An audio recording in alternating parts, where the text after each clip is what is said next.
Devontae's question of the day. So last week when I was going through my daily routine of gathering notable news of the day, I received a message from Facebook Messenger. One of my friends shared an article from ABC Channel 13 saying that certain restaurants were offering special deals for the National Fried Chicken Day. Among those restaurants that were mentioned were fine dining options like Lucille's, or more common practice places like Luby's. These special deals weren't really that special, and many were only a couple of dollars off from the original price. Now, as a black person in America, I'm a little hypersensitive when somebody sends me messages about fried chicken. That's just kind of how it is. So my initial response was, is this a joke? You know, somebody trying to throw a jab, somebody trying to be funny? But then when I ventured off into Instagram and Facebook, I noticed that there was countless folks posting pictures of themselves stuffing their faces with fried chicken. Then I started to wonder, what's really going on here? Sure, all Americans love fried chicken. Who doesn't? I don't know a person on this planet that doesn't like fried chicken. And it's awesome. Don't get me wrong. But what is this really about? And that brings me to today's question of the day. What's up with national holidays? Where do they come from? And why are there so many? First, I want to mention that the national holidays that you guys are used to hearing and are spread around through social media are not federally recognized. The origin of most of these days comes from either a random person that thought that it would be fun to have and make up a holiday, or a company or organization that was looking for more exposure for their product or service. These self-proclaimed days rely on how big the following is and the longevity of its observation. Individuals, organizations, and companies have always tried to find creative ways for getting participation. So their goal is to try to get you to participate in this made-up holiday and celebrate it every year. There's over hundreds of fake holidays. You can go to just a simple Google search. You'll run into a bunch of websites that have millions of examples. And there's like some days even have like 10 or so of these fake holidays crammed in one day. It's pretty crazy. But this is just evidence, that the fact that really all it takes is a person saying, hey, it's Blue Shirt Day. And then the internet will take it, run with it, and it has the potential to be nationally recognized. Here are some real examples, just to name a few. So there's National Bikini Day, International Joke Day, U.S. Post Stamp Day, which I don't know why. What did you do to celebrate that? I don't know. National I Forgot Day, Chocolate Wafer Day, which actually I don't mind that one. I do like chocolate. Sidewalk Egg Frying Day. Now, are people actually going to the sidewalk and frying eggs? Because if they are, that's not sanitary. It's not good. This list goes on and on. One clever trick to gain a following for your holiday is to buy a day through something like a calendar website. One example of these websites is appropriately named nationaldaycalendar.com. If you go on their page and you go through the tab that says, hey, make a day or so, you'll find this written statement. And it says something along the lines of, do you have a special day that you would like to be nationally recognized? How about a unique product or service? Having your own national day or month can bring you and your company or cause special recognition every day. So when I dug a little further, the National Day calendar packages include social media postings to their networks, a media alert, which basically sends an email blast sent to over, they say, 20,000 broadcasters, talk show hosts, and newspapers. But the caveat to that is if they follow the National Day calendar. So again, there's no way for me to really verify that.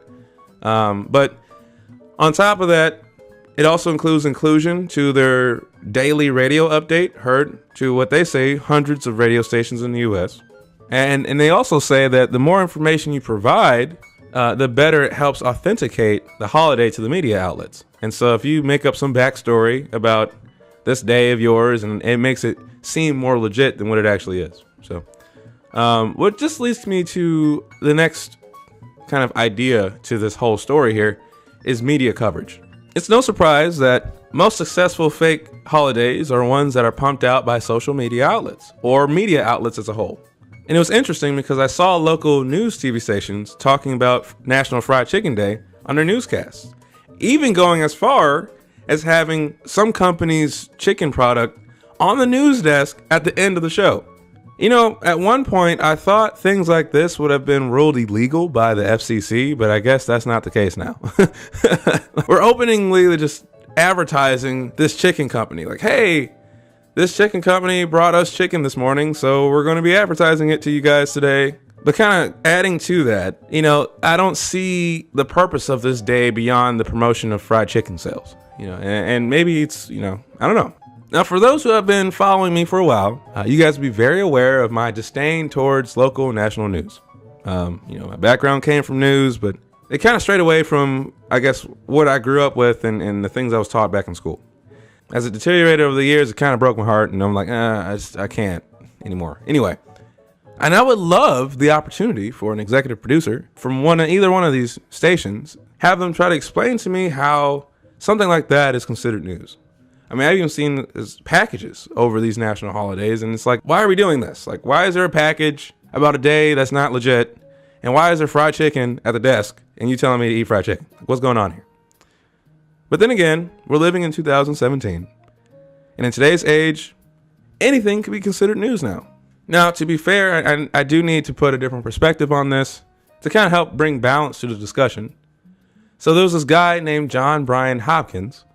He's the founder of the website Foodimentary, and he was quoted in an interview with Time.com. Hopkins said the idea of selling off holidays is, quote, offensive, and that charging for the creation of the day will eventually degrade its importance and even make food holidays a joke. Pause. It already is a joke, but I'll keep going. Anyway, back into the quote. He lives in fear that one day people will grow bored of food holidays, and that his website traffic and Twitter following would both collapse. I keep thinking people are going to stop being interested, and I'll be tweeting something and no one cares, he says. But it doesn't happen. To keep people interested, Hopkins insists fake holidays must be created the proper way, with integrity. I take what I do seriously, he says, and I want to protect it from abuse. End quote. Now I want to get into this. So what is creating something the proper way? I don't know what that is. Like, what is this? Like, is there some type of organization that you want to go to say, hey, I'm making National Egg Omelet Day. You know, here's my application for that. Like, what? I mean, essentially that's the same thing as buying it. As far as, I mean, I don't know what the proper way is, but it looks like he's more concerned with his Twitter followers and the traffic to his website than he is with anything else. So where do we go from here? Where do I go from here? You know, do I take on to Twitter and unleash a tyrant of tweets voicing my disapproval? What good would that do? The truth is, for some, these fake holidays are fun, and they spice up what could be considered a very miserable and boring life. I mean, kind of going back into news is very depressing. And, you know, something like a fake holiday could be something fun and can lift spirits, especially if it's something that you're interested in. Some of these days even help remind us of our loved ones. A good example of that is Father's Day or Mother's Day, you know, or Siblings Day. You know, it's like, oh, you know what? I haven't talked to my mom in about a week. Let me go ahead and give her a call. It helps as a reminder for some of those things. It helps motivate us to do something special for them. When I wrote my article on Valentine's Day earlier this year, I went through the history of the day and what it means. You know, I went through, you know, where it came from, and just kind of how it's evolved over time. It got way more commercialized as we started getting to 2017. Now, an argument could be made that every holiday that we celebrate today was simply made up by someone who decided to create it a long time ago. I mean, that's essentially how all of our holidays that we know have been created. Some guy said, hey, we should celebrate this, and then everyone kind of followed in. So it's kind of hard for me to really talk too much trash about some of these national holidays when the holidays themselves were created in the same manner. The only difference is that one was created maybe 100, 200, 300, 400 years ago versus one that was created last year. And sure, companies will always try to find ways to infiltrate our lives and to dig their way into our consciousness. But I mean, that practice is everywhere. It's not just them. It's everyone's trying to vie for attention. I mean, you can't go 3 feet without seeing some ad of some sort. So what I see this doing is coming down to human choice. As I scroll through my newsfeed, I can choose to ignore these pictures of people flashing their chicken in my face, or flashing their shirt for National Shirt Day, or hugging their sibling for National Sibling Day, or some other dumb holiday that somebody makes up tomorrow. I can set aside my feelings towards this nonsense and see the value that it brings to others. And that's really kind of where the focus should be. You know, it's the fact that some people find these things really joyful. And just because I might not get it doesn't mean that it doesn't have value. And so from that perspective, these national holidays don't really seem that bad. So let's have fun with it. I'm your boy Devontae, and this has been your question of the day.